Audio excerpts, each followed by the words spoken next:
اعوذ باللہ من الشیطان الرجیم بسم اللہ الرحمن الرحیم السلام علیکم ورحمۃ اللہ وبرکاتہ۔ مجلس اتحاد المسلمین کے صدر معتمدین، اراکین مجلس اتحاد المسلمین، میری زدار ماں اور بہنوں، شہ نشین پر تشریف فرما مجلس اتحاد المسلمین کے قائد مقننہ و اراکین اسمبلی و اراکین قانون ساز کونسل،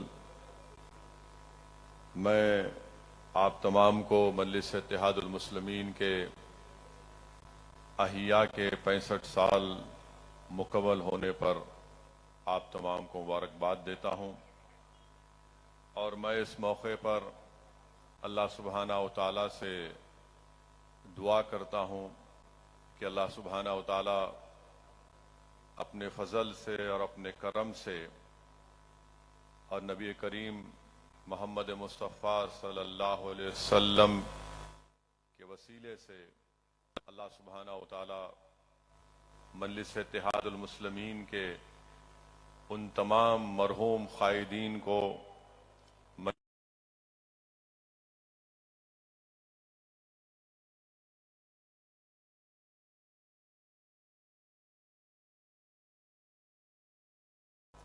مجلس اتحاد المسلمین کے ان تمام مرحوم ووٹرز کو جنہوں نے اپنی زندگی میں مجلس اتحاد المسلمین کی مضبوطی کے لیے قربانیاں پیش کیں، میں اللہ سے دعا ہوں کہ اللہ سبحانہ و تعالی ان تمام مرحومین کی اللہ مغفرت فرمائے اور اللہ سبحانہ و تعالی ان کا نیک نام بدل ہم کو عطا بھی کرے۔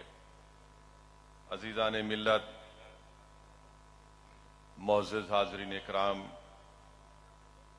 65 سال کا ایک لمبا سفر الحمدللہ مجلس اتحاد المسلمین نے مکمل کیا ہے، اور اگر آپ مجلس اتحاد المسلمین کی تاریخ کا مطالعہ کریں گے تو مجلس اتحاد المسلمین نے اپنے سیاسی سفر کو اور سیاسی سفر کا آغاز کیا اور ابھی بھی جاری ہے۔ یہ میرا ماننا ہے کہ ایثار، جذبات اور ایک فکر کو لے کر ہمارے بزرگوں نے اس سیاسی سفر کا آغاز کیا، اور یہی چیزیں ہیں کہ لوگ کہتے ہیں کہ مجلس جذبات سے کام لیتی ہے۔ یہ جذبات ہی تھے جنہوں نے ہم کو 65 سال کا سفر مکمل کروایا، یہ فکر ہی تھی جس نے ان تعلیمی اداروں کو اور اسپتالوں کو قائم کیا، یہ ہماری قربانیاں تھیں کہ ہم نے اپنا سب کچھ لٹایا تاکہ ہماری مرکز سیاسی کو ہم طاقتور بنا کر رکھیں۔ تو میرے عزیز دوستو اور مجلس اتحاد المسلمین کے تمام اراکین اور سپاہیوں سے میری اپیل ہے کہ ہم کو اپنے جذبات کو زندہ رکھنا ہے، ایثار کو جاری رکھنا ہے، اور ہماری جو فکر ہے ایک مظلوموں کے لیے، اس کو سامنے رکھ کر ہم کو آنے والے مستقبل کے چیلنجز کا سامنا کرنا پڑے گا۔ میرے عزیز دوستوں اور بزرگوں، آپ نے ایک تفصیلی تقریر قائد مقننہ اکبر الدین اویسی سے سنا، اس سے پہلے محترم احمد پاشا قادری صاحب نے بھی مختصر تقریر مگر اس میں بہت اہم نکات جناب احمد پاشا قادری صاحب نے اٹھائے ہیں۔ میری آپ تمام سے صرف یہی گزارش ہے کہ ہمارے لیے اب ایک چیلنج یہ ہے کہ ہم کیسے ہمارے ملک میں جس وطن عزیز کو ہم نے اپنے خون پسینے سے ہمارے بزرگوں نے انگریزوں کی 200 سال کی غلامی سے آزاد کروایا، جس وطن عزیز کو ہمارے بزرگوں نے ایک آئین دیا، سمویدھان دیا، اور ہمارے وطن عزیز کے آئین بنانے والے بزرگوں نے یہ خواب دیکھا تھا کہ ملک پارلیمانی جمہوریت پر چلے گا مگر اس میں شراکت داری کی بھی جمہوریت ہوگی۔ ہمارے عظیم بزرگوں نے خواب دیکھا تھا کہ ملک ایک طاقتور ملک بنے گا، اور طاقت کے معنی ہمارے بزرگوں نے صرف یہ نہیں کہا تھا کہ کوئی ایک وزیر اعظم بن جائے اور وہ پکار پکار کر کہے کہ میرا 56 انچ کا سینہ ہے۔ ہمارے بزرگوں نے خواب نہیں دیکھا تھا کہ کوئی ایک شخص طاقتور وزیر اعظم بن جائے اور اپنی ایک پارٹی کی طاقت کی بنیاد پر آئین کو کمزور کر دے، جمہوری اداروں کی بنیادوں کو ہلا کر رکھ دے۔ ہم کو اس بات کو سامنے رکھ کر کام کرنے کی ضرورت ہے کہ ہم کیسے ہمارے وطن عزیز کی جمہوریت کو مضبوط بنائیں، اور مجلس اتحاد المسلمین کی 65 سالہ سیاسی سفر کا سب سے بڑا اگر آپ نچوڑ دیکھیں گے وہ یہ ہے کہ ہم نے بھارت کی جمہوریت کو مضبوط کیا ہے۔ ہم نے لوگوں کے دلوں میں جمہوریت کے ذریعے اپنے مسائل کے حل اور اپنے مسائل کا حل تلاش کرنے کا طریقہ سکھایا ہے۔ ہم نے عوام کے دلوں میں اس بات کا پیغام پہنچایا ہے کہ تشدد سے جمہوریت کمزور ہوتی ہے اور اتحاد سے آپ کی آواز ایوانوں میں پہنچتی ہے۔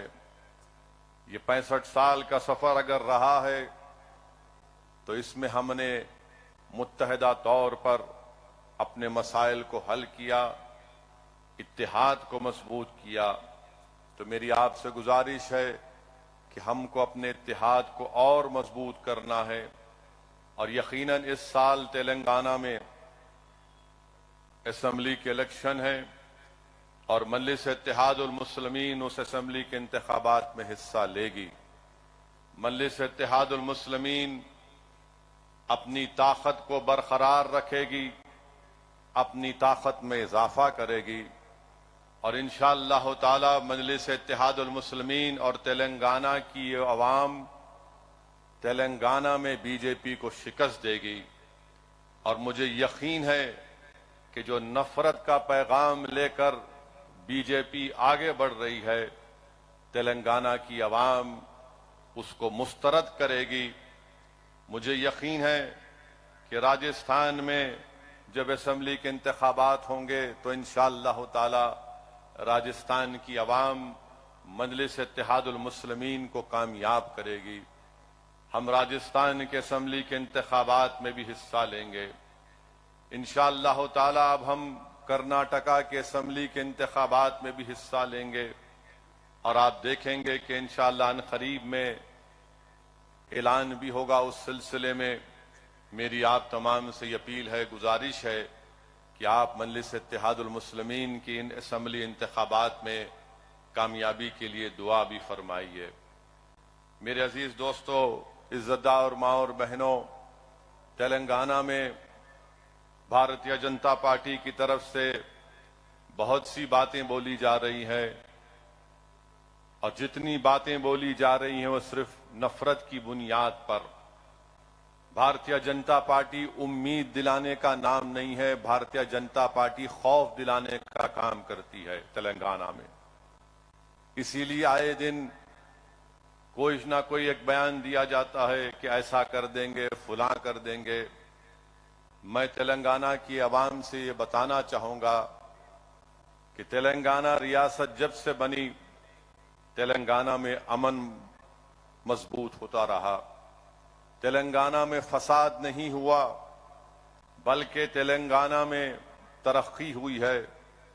چاہے وہ سافٹ ویئر انڈسٹری ہو، چاہے وہ دوسرے انڈسٹریز ہوں، فارماسیوٹیکل کی انڈسٹریز ہوں، تلنگانہ کا جی ڈی پی، ریاستی جی ڈی پی ان ریاستوں سے بڑھ کر ہے جہاں پر بی جے پی اقتدار میں ہے۔